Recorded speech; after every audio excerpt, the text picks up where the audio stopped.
அஸ்வின் வந்து கிரிக்கெட்டை love பண்ணுவாருமா. Cricket விளையாடுறது பிடிக்கும். அது அது இன்டர்நேஷனலா இருக்கட்டும், அது ரஞ்சி டிராஃபியா இருக்கட்டும், அது லீக் மேட்சா இருக்கட்டும், அது ஒரு டிஎன்பிஎல்லா இருக்கட்டும். திடீர்னு இந்தியன் டீம்ல இருந்து ரோஹித் சர்மா கால் பண்ணி அக்ஷர் பட்டேல் இன்ஜுரி ஆனா Rohit Sharma are you ready, are you taking rest? No no I am always ready. உடனே வந்து இவர் போயிட்டாரு. அஸ்வினோட ஃபேமிலியில வந்து யாருக்கோ உடம்பு ஏதோ ஆயிடுச்சுமா, ப்ராப்ளம் ஆயிருக்கு, என்னன்னு பார்த்து கேட்டு. எனக்கு அதுக்கு முன்னாடி வரைக்கும் எனக்கு அஸ்வின் மேல இவ்வளவு பாசம் இருக்கா அப்படின்னு எனக்கு தெரிஞ்சது இல்ல. அஸ்வின் பார்த்த உடனே எனக்கு அப்படியே எனக்கு அழுக வந்துருச்சு. நான் அழுததை பார்த்து அஸ்வின் அழுதுட்டாரு. ஸ்போர்ட்ஸ் ஈடர் நியூஸுக்கு வணக்கம். ஐபிஎல் சீசன் வர ஆரம்பிச்சிருச்சு. ஐபிஎல் ஃபீவருமே ஸ்டார்ட் ஆகிருச்சு எல்லாருக்குமே. ஸோ ஐபிஎல் பற்றி எல்லாரும் பரபரப்பாக பேசி இருக்கிற இந்த சூழலில் நம்ம வந்து ஐபிஎல் சம்மந்தப்பட்டு ராஜஸ்தான் டீமோட மிக முக்கியமான ஃபேஸாக இருக்கிற ஃபிட்னஸ் கோச் ராஜாமணி அவர் கூட தான் வந்து இன்னைக்கு இருக்கிறோம். ஸோ அவர்கிட்ட பேசுறதுக்கு நிறைய விஷயங்கள் இருக்கு, வாங்க பேசி தெரிஞ்சுக்கலாம். வணக்கம் சார். ஏற்கனவே பேசி பயங்கரமா செஞ்சீங்க, இந்த தடவை பார்த்து பேசுங்க. எப்படி இருக்கீங்க சார்? சூப்பரா இருக்குமா. இந்த வருஷம் என்ன பிளான் வச்சிருக்கீங்க? ஹல்லா போல் நல்லா போல் மாதிரி தெரியலமா. அது வந்து எங்களோட டைரக்டர் தான் கேட்கணும். அவரு தான் எல்லா புகழும் அவருக்குன்ற மாதிரி அவருக்கு தான் தெரியும். ஏதாச்சும் பயங்கரமா யோசித்து பயங்கரமான பிளானோட தான் வருவாரு. அதனால அஸ்வின்ட்ட தான் கேட்கணும். சரி, இந்த ஒரு வருஷம் எப்படி சார் இருந்துச்சுன்னா, லாஸ்ட் இயர் நீங்க ரொம்ப ட்ரெண்ட் இன்ஸ்டாகிராம்ல வீடியோஸ் எல்லாம் பண்ணி உங்களுக்குமே நல்ல ரீச் இருந்துச்சு. அதுக்கப்புறம் அந்த சீசன் முடிஞ்சதுக்கு அப்புறம் லாஸ்ட் 1 இயர் உங்களோட ஜர்னி எப்படி இருந்துச்சு, என்னென்னலாம் ஃபேஸ் பண்ணீங்க, அதை பத்தி? என்னன்னா, முன்னாடி வந்து நான் எப்பயுமே நல்லா ட்ரெயின் பண்ணுவேன். ட்ரெயின் பண்றதுனால என்னன்னா, கிரிக்கெட்டர்ஸ் எல்லாருக்குமே எனக்கு தெரியும். ஒரு எலைட் கிரிக்கெட்டர்ஸ் வந்து ஒரு 3rd டிவிஷன் 4th டிவிஷன் விளையாடுற கிரிக்கெட்டர்ஸ் மட்டும் தான் எனக்கு தெரிஞ்சிட்டு இருந்துச்சு. அஸ்வின் மூலமா என்ன ஆச்சுன்னா, இந்த ஹல்லா போல் கொஞ்சம் நல்லா போல், அதனால என்ன ஆச்சுன்னா, நான் எப்பயுமே நினைப்பேன், என்னடா நம்ம வந்து கிரிக்கெட் டீம்ல தான் ட்ரெயினர் ஆகணும், பிளேயர்ஸ் தான் எல்லாருக்குமே தெரியும். சும்மா எப்பயாச்சும் தோணும்ல, நம்மள என்னதான் இருந்தாலும் ட்ரெயினர் ஒரு 500-1000 பேருக்கு தான் தெரியும் அப்படின்னு நினைச்சு சும்மா ஏதோ ஒரு நாள் நினைச்சிட்டு அதை அப்படியே விட்டுட்டேன். ஐபிஎல் பண்றப்ப அஸ்வினும் நானும் இந்த வீடியோ பண்றப்ப ஏதோ பண்றோம்னு தெரியும், சும்மா ஃபன்னுக்கு பண்ணிட்டு இருக்கோம் அப்படின்னு தெரியும். ஆனா அஸ்வின் சொன்னாரு, எப்பயுமே இந்த டேரக்டர்லாம் பெரிய பெரிய டேரக்டர்லாம் சொல்லுவாங்கல்ல, ஒரு சின்ன ஆக்டரை பார்த்து இந்த படம் வந்தாலும் லைஃப் வந்து மாறும் அப்படின்னு சொல்லுவாங்கல்ல. ஐபிஎல் நடந்துட்டு இருக்கப்ப என்ன சொன்னாங்கன்னா, இந்த ஐபிஎல் முடிஞ்சோன்னா உங்களுக்கு ஒரு டிஃப்ரெண்டா ஒரு எக்ஸ்பீரியன்ஸ் இருக்கும் ராஜ்மணி, என்ஜாய் பண்ணுங்க, இது உங்களோட ஹார்ட் ஒர்க்கு கிடைச்ச இது அப்படின்னு அப்பயே அவர் சொல்லியிருந்தாரு. சொன்னப்ப எனக்கு ஒன்றும் புரியல.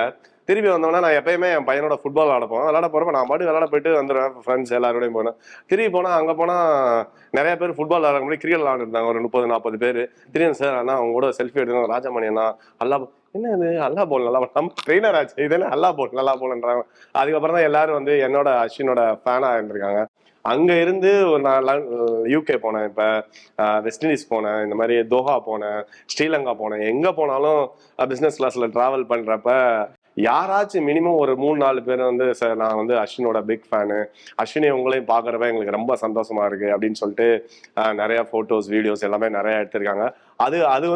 அது வந்து ஒரு மாதிரி ஹாப்பினஸ் கொடுத்தாலும், இன்னொரு விதமா பிஸ்னஸ் மூலியமாகவும் அஸ்வின் இந்த மாதிரி எனக்கு பண்ணதுனால, உங்களை மாதிரி டிஜிட்டல் இதுல இருக்கிறவங்க வந்து உங்களை மாதிரி தம்பிங்கள் நிறைய பேர் இன்னும் நல்லா சப்போர்ட் பண்ணதுனால இன்னும் நிறைய இடத்துல ரீச் ஆச்சு. அந்த ரீச் ஆனதுனால என்னோட பர்சனல் பிஸ்னஸும் வந்து பயங்கரமா டெவலப் ஆயிருக்கு. இதுக்கு எல்லாருக்குமே ஒரே காரணம், நான் எப்பயும் சொல்ற மாதிரி, எல்லா புகழும் எல்லாத்துக்கும் இறைவனும் அஸ்வின் தான் காரணம். இப்போ யாசஸ்வி ஜெய்சாலை பொறுத்த வரைக்கும் பாத்தீங்கன்னா, அவங்க வந்து ரொம்ப ஹம்பிளான ஒரு பேக்ரவுண்ட்ல இருந்து வந்து இப்போ பெருசா வந்து அவர் வந்து மும்பைல ஒரு பெரிய பிளாட் வாங்கினது எல்லாமே பெரிய நியூஸ் ஆச்சு, பெரிய இன்ஸ்பிரேஷன் ஆச்சு. இந்த மாதிரி விஷயங்கள் பாக்குறப்ப எப்படி இருக்கு? நீங்களுமே ஒரு ஹம்பிளான பேக்ரவுண்ட்ல இருந்து வந்து இப்ப பெரிய இடத்துக்கு வந்திருக்கிறீங்க. இந்த மாதிரி நம்மள மாரியான ஆட்கள் வந்து முன்னேறும் போது அதை பாக்குறப்ப எப்படி ஃபீல் ஆகுது? அவரோட வெற்றி அப்படிங்கிறது எப்படி இருக்கு? ரொம்ப சந்தோஷமா இருக்குமா. ஏன்னா எஸ்எஸ்வி ஜெய்ஸ்வாலோட வந்து நான் எஸ்எஸ்வி ஜெய்ஸ்வாலோட அண்ணன், நாங்க எல்லாம் ஒத்தாப்புல சாப்பிட போவோம். ட்ரைனிங் முடிச்சுட்டு எல்லாரையும் சாப்பிட கூட்டு போறப்ப இப்ப ரீசெண்டா பாம்பேல இந்த டெஸ்ட்டுக்கு எல்லாம் போறதுக்கு முன்னாடி பாம்பேல ஒரு 3 days ஃபிட்னஸ் மட்டும் பண்றதுக்காக கூட ரீசெண்டா கூட நான் போஸ்ட் போட்டிருந்தேன். அந்த போறப்ப எல்லாம் நாங்க சாப்பிட்டு இருந்தா அப்ப சொன்னேன், உண்மையிலே பெரிய நான் கேட்டேன் அவங்க அண்ணன், நீ எங்கம்மா இருக்க அப்படின்னு கேட்டேன். இல்ல தம்பி கூட தான் இருக்கேன் அப்படின்னா. உடனே வந்து நான் போய் சொன்னேன், எஸ்எஸ்வி சூப்பர்மா, வேற லெவல், அண்ணனையும் கூடயே வச்சிருக்கேன், அண்ணன் அப்பா அம்மா எல்லாரையும் கூட வச்சிருக்கேன், ரொம்ப ஹாப்பியா இருக்கு. இல்ல சார் இன்னொரு வீடு வாங்கியிருக்கேன், எனக்கு எந்த மாதிரி வீடு வாங்கியிருக்கணும் அதே மாதிரி இன்னொரு வீடு அண்ணனுக்காகவும் அப்பாவுக்காகவும் வாங்கியிருக்கேன். இன்கேஸ் நான் ஃபியூச்சர்ல கல்யாணம் ஆகி ஏதாச்சும் எங்களுக்குள்ள மிஸ் அண்டர்ஸ்டாண்டிங், அண்ணனுக்கு கல்யாணம் ஏதாச்சும் இன்ட்ரெஸ்ட் ஆனா கூட அண்ணனுக்கு வந்து எந்த டிஃபரன்ஸ் ஆகக்கூடாது அப்படின்றதுக்காக அண்ணனுக்கும் அதே ஃபிளாட்ல ஒரு வீடு வாங்கி வச்சிருக்கேன். அந்த வீடு இருக்கு, அதே ஒரு 3-4 கோடி ரூபாய்க்கு ஒரு வீடு வாங்கி வச்சிருக்கான். அதையும் தாண்டி இன்னொரு விஷயம் என்ன பண்ணியிருக்கான்னா, 2 கடை கட்டியிருக்கான். ஏன்னா அண்ணா சார் எனக்கு தெரியல ஃபியூச்சர்ல நான் எப்படி இருப்பேன், அவன் எப்படி இருப்பான் எதுன்னு தெரியல, நான் நான் இன்கேஸ் கிரிக்கெட்ல எப்படி வருவேன் என்னன்னு எனக்கும் தெரியாது. அதனால அண்ணனுக்கு அதே அப்பார்ட்மெண்ட்ல 2 கடை வேற வாங்கி கொடுத்துருக்கான். இவன் காசு கொடுக்குறானோ இல்லையோ அவனுக்கு வந்து லைஃப் டைம் ஃபுல்லா அவனுக்கு ஹெல்ப் பண்ற மாதிரி அவங்க ஃபேமிலிக்கு பண்ற மாதிரி எல்லாமே. நான் சொன்னேன், நீ இந்த மாதிரி நீ ஹார்ட் ஒர்க் பண்ற, டிசிப்ளின் எல்லாமே ஓகே, இந்த ஒரு விஷயத்துக்காக உன்னை வந்து கடவுள் சூப்பரா வச்சிருப்பாரு. நான் சொன்னேன், சார் நான் பட்ட கஷ்டம் எங்க ஃபேமிலியில யாருமே படக்கூடாது சார், எல்லாரையும் நான் சந்தோஷமா வச்சுக்கணும், எங்க அண்ணனும் சந்தோஷமா வச்சுக்கணும். எப்பயுமே அவங்க அண்ணன் கூட தான் இருப்பான். அவனும் கிரிக்கெட்டர் ஆக்சுவலி, அவனும் நல்லா கிரிக்கெட் விளாடுவான். திரிபுராவில் வந்து ரஞ்சி டிராஃபி அவன் T20 இதுலலாம் டீமுக்கு செலக்ட் ஆயிருக்கான்னு நினைக்கிறேன். ஏன்னா ஆல்மோஸ்ட் அங்கே போயிட்டு வந்துட்டு இருப்பான். ரொம்ப நல்ல பையன். அவங்க ஃபேமிலியே ஒரு நல்ல குட் பீப்புள். இப்போ உங்க நண்பரை பத்தி பேசலாம், அஸ்வின் பத்தி.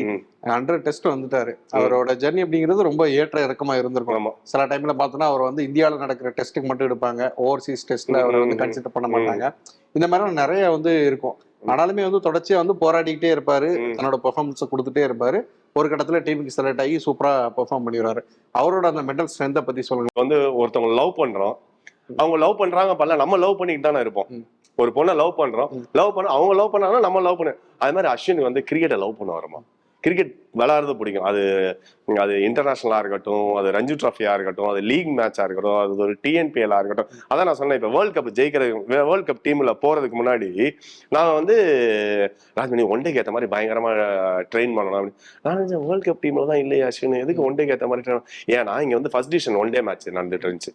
அப்ப என்னன்னா அவர் ஃபர்ஸ்ட் டிவிஷன் மேட்ச்க்கு என்ன இவ்வளவு ப்ரிப்பேர் பண்றா. என்ன பண்ணாருன்னா ஃபர்ஸ்ட் டிவிஷன் ஒன் டே மேட்ச்னா 50 ஓவர்ஸ் மேட்ச் லிமிட். அப்ப அதுக்கேற்ற மாதிரி ப்ரிப்பேர் பண்றாங்க. என்ன பண்ணாருன்னா ஒரு நாள் ட்ரைனிங் பண்ணுவாரு, ஒரு நாள் ஜிம் பண்ணுவாரு, ஒரு நாள் பிராக்டிஸ் மேட்ச் போய் விளையாட்டு வருவாரு. எப்படி டீமுக்கு போய் இவ்வளவு அச்சீவ் பண்ணதுக்கு அப்புறம் லைஃப்ல பிராக்டிஸ் மேட்ச் பண்ணிட்டு இருப்பாரு. அப்ப நாங்க இந்த மாதிரி அந்த 1 வீக் ப்ரிப்பேர் பண்ணிட்டு இருக்கப்பதான் அப்பதான் திடீர்னு இந்தியன் டீம்ல இருந்து ரோஹித் சர்மா கால் பண்ணி, அக்ஷர் பட்டேல் இன்ஜுரி ஆனா Rohit Sharma are you ready, are you taking rest? No I am always ready. உடனே வந்து போயிட்டாரு. உடனே வந்து ராகுல் டிராவிட் நடிச்சிருக்காரு, இவன் வந்து டக்குன்னு ரெஸ்ட்ல ஃபிட்னஸ் பண்ணிருப்பாங்க.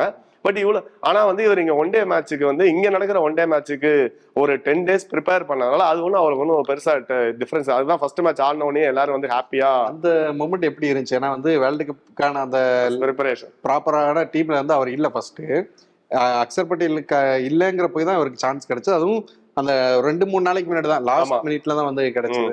அப்ப எப்படி இருந்தாரு, என்ன மாதிரியான ஒரு மைண்ட் செட்ல அவர்? எப்பயுமே இதை பத்தி அவராகட்டும், சஞ்சு ஆகட்டும், any international cricketer, any cricketer இல்லமா, இது பண்ணா இது கிடைக்கும், இது கிடைக்கலாம் அப்படிலாம் இல்ல. அவங்களுக்கு வந்து கிரிக்கெட் விளையாட ரொம்ப பிடிக்கும். எல்லா கிரிக்கெட்டருக்குமே கிரிக்கெட். அதே மாதிரி அஸ்வின் வந்து இன்னும் என்ன பண்ணுவாரா, இன்னும் நம்மள என்ன நல்லா தயார்படுத்திக்கலாம், அதை பத்தி இல்ல, அவரோட கேமை எப்படி எல்லாம் இம்ப்ரூவ் பண்ணலாம்னு அதை பத்தி யோசித்து அதுக்கான வேலை பார்த்துட்டு இருப்பார். சான்ஸ் கிடைக்குது, கிடைக்கிறப்ப போய் பெஸ்டா பண்ணுவார். சான்ஸ் கொடுத்தா பெஸ்டா பண்ணார். அதுலன்னா அதுக்கேற்ற மாதிரி அவர் ப்ரிப்பேர் பண்ணிட்டு இருப்பாரு. இந்த வேர்ல்டு கப்புமே வந்து இந்தியா சூப்பரா பண்ணாங்க. அஸ்வின் ஃபர்ஸ்ட் மேட்ச்லயே வந்து மேட்ச் வின் பண்ணி கொடுத்தாரு, நல்லா போல் பண்ணி. ஆனா அடுத்து கடைசி வரைக்கும் ஜெயிச்சுட்டு போய் ஃபைனல்ஸ்ல தோத்துட்டோம். தோத்ததுக்கு அப்புறம் அஸ்வின் ஏதாச்சும் சொன்னாரா, இதனாலதான் தோத்தோம், ஏதாச்சும் ஒன்று ஷேர் பண்ணிக்கிட்டாரா ஏதாச்சும்? இல்ல, அதை பத்தி அவ்வளவா பேசல.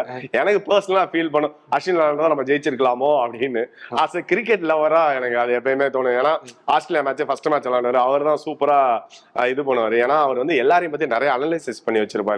ஒரு மாதிரி நாலேஜபிளா இருப்பார் எல்லா பேட்ஸ்மேனை பத்தியும். அவன் எப்படி, இவனுக்கு என்ன வீக்னஸ் இருக்கு, இது எல்லாமே வந்து மித்தவங்க மாதிரி இல்லாம எல்லாரோட வீடியோஸும் வச்சிருப்பாரு, எல்லாரும் வீடியோ பார்த்து. இதனால அவருக்கு ஒரு சின்ன பிளஸ் அவர் ஆட் பண்ணியிருந்தா ஒரு சின்ன பிளஸ் இருந்திருக்கும். பட் ரெண்டாவது இது நம்ம வந்து த்ரூ அவுட் த டோர்னமெண்ட் வந்து பயங்கரமா விளாண்டோம். அதனால ரொம்ப ஹாப்பியா தான் இருந்துச்சு. அதை பத்தி அவ்வளவா பெருசா எதுவும் நாங்க டிஸ்கஸ் பண்ணல. இப்போ இந்த சீரீஸ்லயுமே பார்த்தோன்னா அவருக்கு நிறைய ஹார்டான டைம்ஸுமே இருந்துச்சு. 500 டெஸ்ட் விக்கெட் எடுத்த போதுதான் ஃபேமிலி எமர்ஜென்சின்னு சொல்லிட்டு ஒரு நாள் லீவ் எடுக்க வேண்டியதா இருந்துச்சு. பட் ஒரு நாள் போயிட்டு மறுநாள் வந்து திரும்ப ரிட்டர்ன் வந்து டீம் இந்தியாவுக்கு வந்துட்டாரு. அந்த சமயங்கள்லாம் எப்படி இருந்துச்சு? அந்த சமயங்கள் அவரோட இருந்தீங்களா? எப்படி இருந்தேன்னா, நான் வந்து அன்னைக்கு நைட்டு இப்ப பாருங்க அப்படியே ஒரு மாதிரி. அது எனக்கு அதுக்கு முன்னாடி வரைக்கும் எனக்கு அஸ்வின் மேல இவ்வளவு பாசம் இருக்கா அப்படின்னு எனக்கு தெரிஞ்சது இல்லை. அஸ்வின் மேல, அஸ்வின் ஃபேமிலி கூட அப்படின்னு. ஏன்னா நார்மலா ஃப்ரெண்டா இருப்போம், ஒரு நல்லா எப்ப பார்த்தாலும் நல்லா பேசுவோம், அந்த மாதிரி தான் இருந்துச்சு. அவர் எனக்கு நிறைய ஹெல்ப் பண்ணியிருக்காரு, அந்த மாதிரி தான் இருந்துச்சு. ஆனா எனக்கு நைட்டு வந்து நான் கொஞ்சம் சரி IPLக்கு ஏற்ற மாதிரி கொஞ்சம் லேட்டா தூங்கலாம் அப்படின்றதுக்காக ஃப்ரெண்ட்ஸுங்களோட மொட்டை மாடல வாக் பண்ணியிருந்தேன் ஃபோன் இல்லாம. ஒரு 12 மணி போல 12:30 மணி போல வீட்டுக்கு வந்தேன். வீட்டுக்கு வந்து போனை பார்த்தேன், 8 மிஸ்டு கால் இருந்துச்சு.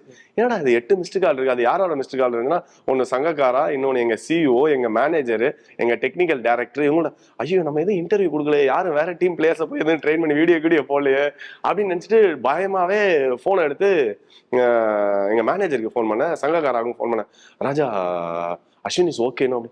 அஸ்வின் ஓகே, அஸ்வின் தான் டெஸ்ட் மேட்ச் கூட பார்த்தேன், நல்லா தானே இருந்தாரு, லாஸ்ட்ல கூட இன்டர்வியூ பார்த்தேன் அப்படின்னா உடனே சொன்னாங்க இந்த மாதிரி அஸ்வினோட ஃபேமிலியில வந்து யாருக்கோ உடம்பு ஏதோ ஆயிடுச்சுமா, ப்ராப்ளம் ஆயிருக்கு, என்னன்னு பார்த்து கேட்டு. ஏன்னா யாருமே அவங்களால கான்டாக்ட் பண்ண முடியல, அதனால என்னைய கான்டாக்ட் பண்ணாங்க. நான் என்ன பண்ணேன், இமீடியட்டா அவங்க மேனேஜருக்கு ஃபோன் பண்ணி, சுதர்ஷனுக்கு ஃபோன் பண்ணி, சுதர்ஷன் இந்த மாதிரி என்னாச்சு அஸ்வின், இந்த மாதிரி இல்லை ராஜாமணி, அம்மாவுக்கு வந்து சின்ன இது மாதிரி மைல்டு இது மாதிரி வந்திருக்கு இதுல, அதனால இப்போதைக்கு ஓகே அப்படின்னு எனக்கும் அப்படிதான் சொன்னாங்க. ஓகேன்னு சொன்னா, ஆனா இப்படி இவ்வளவு திரும்பி வர அளவுக்கு இப்படி இருக்காதே அப்படின்னு சொல்லிட்டு என்னால ஒரு மாதிரி அப்செட்டாவே இருந்துச்சு. அது நம்மளும் போய் இந்த மாதிரி ஹெல்த் இஷ்யூ நம்ம போய் என்ன பண்ண முடியும் அப்படின்றதுனால என்னாச்சுன்னா, நான் காலையில எந்திரிச்சு கரெக்டா ஒரு 7-8 மணி போல ஹாஸ்பிட்டல் டைரக்டா எங்க அப்பாயின்ட் பண்ணியிருந்தாங்களோ, அட்மிட் பண்ணியிருந்தாங்க, அந்த ஹாஸ்பிட்டல் போயிட்டேன். போனோன்னு பார்த்தா வெளியில ஒரு 100-150 பேர்கிட்ட எல்லாம் நின்றுட்டு இருக்காங்க. உள்ள போகணுமே, உள்ள போனோன்னா அப்பயும் இந்த ஹல்லா போல் நல்லா போல் தான் எனக்கு ஹெல்ப் பண்ணிச்சு. அங்க இருந்து செக்யூரிட்டி டாக்டர்ஸ்லாம் வந்து ராஜ்மணி சார் வந்திருக்காரு, அஸ்வினோட ஃப்ரெண்டு அப்படின்னு சொல்லிட்டு எல்லாம் உள்ள விட்டாங்க. உள்ள விட்டோம்னா மேல யாருனாலையும் போக முடியல. அப்ப வந்து பிரீத்தியோட அஸ்வின் ஒய்ஃபோட அப்பா வந்தாங்க. அவங்களையும் நான் அதுக்கு முன்னாடி பார்த்தது இல்லை. அவங்க வந்தோன்னா அந்த டயத்துல கூட அவங்க சொன்னாங்க, அஸ்வின் உங்க கூட பாக்குறப்ப ரொம்ப சந்தோஷமா இருக்கு அப்படின்னா. உடனே ராஜ்மணியை கண்டிப்பா நீங்க உள்ள விடணும் அப்படின்னு சொன்னாங்க. உள்ள விடணும், யாருனாலையும் மேல போக முடியல, ஏன்னா அந்த சுச்சுவேஷன் என்ன இருக்குன்னு தெரியல. அப்ப வந்து பிரீத்திக்கு தான் நான் மெசேஜ் பண்ணேன், இந்த மாதிரி நான் வந்திருக்கேன் பாவம். இல்ல ராஜ்மணி யாரையுமே உள்ள விட மாட்டேன், நானும் அஸ்வினுமே செகண்ட் ஃப்ளோர்ல தான் இருக்கோம் அப்படின்னு. சரி அப்ப நான் கிளம்பவா அப்படின்னா, இல்ல அஸ்வின் கம்மிங் டவுன் அப்படின்னாரு. ஒரு ஹாலில் எப்படின்னா உள்ளுக்குள்ள எங்களுக்குன்னு தனியாக ஒரு ரூம் கொடுத்துருந்தாங்க எனக்கு மட்டும். அஸ்வின் நாங்கள் வெயிட் பண்ண சொன்னாங்க. வந்தோடனே எனக்கு பார்த்தோன்னே எனக்கு அஸ்வினை பார்த்தோன்னே எனக்கு அப்படியே அழுக வந்துருச்சு. ஏன்னா அஸ்வின் வந்து எல்லாரும் வந்து இப்போ அஸ்வின் வந்து இவ்வளோ நாலேஜ் இவ்வளோ இது எல்லாமே சொல்றாங்க. அஸ்வினோட இவ்வளோ நாலேஜ் இவ்வளோ சக்சஸுக்கு 2 பேர் காரணம். எல்லாருக்கும் அப்பா அம்மா வந்து பயங்கரமா சப்போர்ட் பண்ணுவாங்க. ஆனா அஸ்வினோட அப்பா அம்மா கிடைக்கிற மாதிரி, அதே மாதிரி அஸ்வினுக்கு கிடைச்சிருக்க ஒய்ஃப் மாதிரி கிடைக்கிறது உலகத்திலே அதிகமான அதிர்ஷ்டசாலி அது யாருன்னு கேட்டா இந்த 3 பேரும். அஸ்வின் தான் அவ்வளோ பெரிய அதிர்ஷ்டம். ஏன்னா வந்து இவங்க 3 பேருமே நான் க்ளோஸா இருந்திருக்கேன். இவங்க 3 பேர் கிரிக்கெட்டுக்காக அஸ்வின் எவ்வளவு உழைக்கிறாரோ அதை விட அதிகமா இன்புட்ஸ் கொடுப்பாங்க. மித்தவங்க கிரிக்கெட் நல்லா வேண்டா போகுதுன்னு சொல்லுவாங்க. அஸ்வினோட அம்மா எல்லாம் எப்படின்னா டெக்னிக்கலாவும் சொல்லுவாங்க. எல்லாம் அவ்வளோ இன்வால்வ் ஆவாங்க, அவ்வளோ உங்களுக்கு நாலேஜ் இருக்கு. எல்லாமே அஸ்வின் தான் அவங்களுக்கு. அஸ்வினை தவிர வேற உலகமே கிடையாது. அஸ்வின் கிரிக்கெட் இது மட்டும்தான் உலகம் அப்படின்னு தான். எனக்கு அஸ்வின் பார்த்தோன்னே எனக்கு அப்படியே எனக்கு அழுக வந்துருச்சு. நான் அழுததை பார்த்து அஸ்வின் அழுதுட்டாரு. அழுது மட்டும் அப்பதான் சொன்னேன், ஏன்னா ராஜ்மணி நைட்ல இருந்து நேத்துல இருந்து அழுதுட்டு இருந்தேன், நீங்களும் என்னை பார்த்தோன்னா அழுகணுமா அப்படின்னாரு. இல்ல அஸ்வின் எனக்கு என்ன சொல்லணும்னே தெரியல, ஏன்னா வந்து இன்னைக்கு நான் இவ்வளவு பேரு புகழ் எல்லாத்தோடய இருக்கேன்னா நீங்க காரணம். நீங்க காரணமா இருக்கிறதுனால அம்மா அப்பா ஒய்ஃபு அவங்க எல்லாம் சப்போர்ட் பண்ணாலும் நீங்க எனக்கு சப்போர்ட் பண்ணீங்க. இதனால எனக்கு வந்து என்னை அறியாம அழுக வந்துருச்சு அஸ்வின் அப்படின்னு. இல்ல ராஜ்மணி லைஃப் எப்பயுமே இப்படிதான், கவலைப்படாதீங்க. அம்மா எப்படி இருக்காங்க, அம்மா லைட்டா பார்த்தா கூட என்கிட்ட அதான் சொன்னாங்க, நீ ஏன் டெஸ்ட் மேட்சை விட்டு வந்த, அவங்க கேட்ட ஃபர்ஸ்ட் வார்த்தையே அதானா, நீ ஏன் வந்த அப்படின்னா. அப்படியே எனக்கு ரொம்ப அப்செட் ஆயிடுச்சு.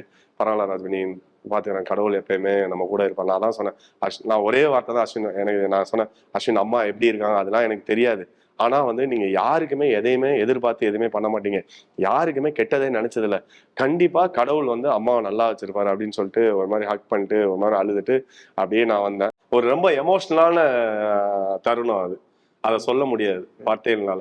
அப்படி ஒரு மொமெண்ட்ல இருந்து அவர் போய் அங்க போய் டீம்ல ஆடுறாரு, பவுல் பண்றாரு.